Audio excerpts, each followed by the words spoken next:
नमस्कार। Before print में खबरों का सिलसिला लगातार जारी है और बात करते हैं काले धन के कुबेर यानी कि पीयूष जैन की। इत्र व्यवसायी जो कन्नौज के मूलतः रहने वाले हैं, उनका घर कानपुर में है और उनके विषय में ये कहा जा रहा है कि उनके पास से जो संपदा बरामद हुई है, वो आम लोगों को का दिमाग भी खराब कर सकती है, क्योंकि इतनी ज्यादा रकम आप ने कैमरे में कभी पहले देखी नहीं होगी। चार चार नहीं, आठ आठ मशीनें लगी थी उस पैसे को गिनने के लिए और 177 करोड़ रुपए जो आधिकारिक रूप से घोषित किए गए। साथ में एक बहुत बड़ा सोने का भंडार जो उनके घर से बरामद हुआ, चांदी का भंडार और चंदन का जो तेल जो बहुत रेयर है, वो ड्रमों में पाया गया। कल्पना कर सकते हैं कि एक आदमी कितना रईस हो सकता है, उसके पास में कितना पैसा हो सकता है और वो पैसा किस तरह से अलमारियों में ठूसा हुआ है। आप खुद देख सकते हैं कि अलमारियों में ठूसा हुआ पैसा है, भूसे की तरह भरा हुआ पैसा है, पैसे का कोई हिसाब किताब नहीं है। उस आदमी के विषय में भी बताना चाहेंगे, उसकी कई राज हैं। उस राज में एक सबसे बड़ा ये है कि इस आदमी के बारे में मोहल्ले वालों को और आस पड़ोस वालों को कुछ भी अंदाजा नहीं था, क्योंकि पीयूष जैन का रहन सहन, आप एक को स्कूटर दिखाते हैं, एक एलमिल स्कूटर है।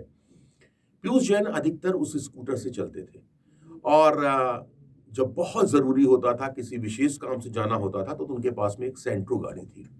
अब आप कल्पना करिए कि यदि आपके पास में या आपके किसी भी जानने वाले के पास में अ, इसका 1% भी पैसा हो और वो स्कूटर से चले, तो कल्पना से परे बात लगती है।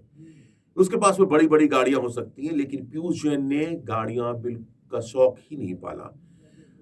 घर तो आलीशान बनाया था, जो आनंदपुरी क्षेत्र है, बड़ा महंगा और पॉश क्षेत्र है। वहाँ पे अधिकतर जो जैन कम्युनिटी के लोग हैं, वो रहते हैं और साथ में जो मारवाड़ी हैं, वो उस रहते हैं। एक ब्लॉक बना हुआ है, पुराना जो मिल का एरिया था, वो मिल बेची गई थी, तो उसमें प्लॉटिंग की गई थी और उसके तहत आनंदपुरी एक जगह बनाई गई थी, जहाँ पर व्यवसायी रहते हैं।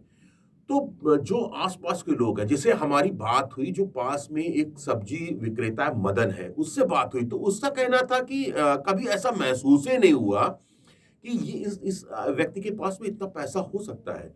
साधारण बोलचाल, साधारण तरीके से बात करना, कभी भी पैसे का घमंड ना दिखाना, इस तरह का व्यवहार वाक़ई में लोगों को अचंभे में डालता है। हमारी पड़ोसियों से भी बात हुई, पड़ोसियों का कहना था कि जो जैन मंदिर अंदर बना हुआ है, वहाँ पर जो लोग बैठे हुए थे, उनका कहना था कि कभी कल्पना नहीं कर सकते थे कि पीयूष जैन के पास में इतना पैसा, वो भी इस तरह से अलमारियों में और इस घर में हो सकता है। मतलब घर का स्ट्रक्चर तो आप देख सकते हैं, लेकिन वाक़ई में इतना पैसा यदि किसी व्यक्ति के पास में होगा, तो उसका उपयोग होना चाहिए, लेकिन उपयोग नहीं होता था। वैसा ही मामला जब कन्नौज में हमारी टीम ने आस-पास के लोगों से पता किया, तो बिल्कुल साफ में आया कि पीयूष जैन के पास में तो पैसा बहुत है, लेकिन दिखावा बिल्कुल नहीं था। और शायद यही कारण है कि नोटबंदी जैसे कांड हो गए, सब कुछ हो गया, लेकिन पीयूष जैन की हकीकत लोगों और विभाग के पास में खुल के नहीं आई। पीयूष जैन को कल जेल भेज दिया गया और 15 नंबर बैरक में उनको रखा गया है। सामान्य तरीके से उनको खाने-पीने की सामग्री दी गई, जो आम कैदी खाते हैं, वो उनको परोसा गया। साथ में जो वहाँ पे आर.के. जायसवाल जो जेलर हैं, उनका कहना है कि उन जो दवाइयाँ था, जो प्रिस्क्रिप्शन से डॉक्टर के, उन दवाइयों की ले जाने की इजाज़त दी गई है, जिसमें कि उनकी बीपी की दवाई है और डायबिटिक है वो, उनकी दवाइयाँ हैं। और सूत्र बताते हैं, जो अंदर के लोग हैं, उनका कहना है कि रात में उनको नींद की दवा खाकर सोने की आदत है, तो वो दवाई भी दी गई। तो हम केवल इतना बताना चाहेंगे कि किस तरह से एक आदमी इतने दिनों तक अपनी साधारण रहन-सहन से विभाग को और समाज को ठगता रहा और बताता रहा कि उसके पास में कुछ नहीं, लेकिन काले धन का वो वाक़ई में कितना बड़ा भंडार हो सकता है उसके पास में। आप देखते रहिए बिफोर बेड। अगर आपको हमारा वीडियो पसंद आया हो तो इसे लाइक करें, सब्सक्राइब करें और साथ ही बेल आइकन दबाना ना भूलें।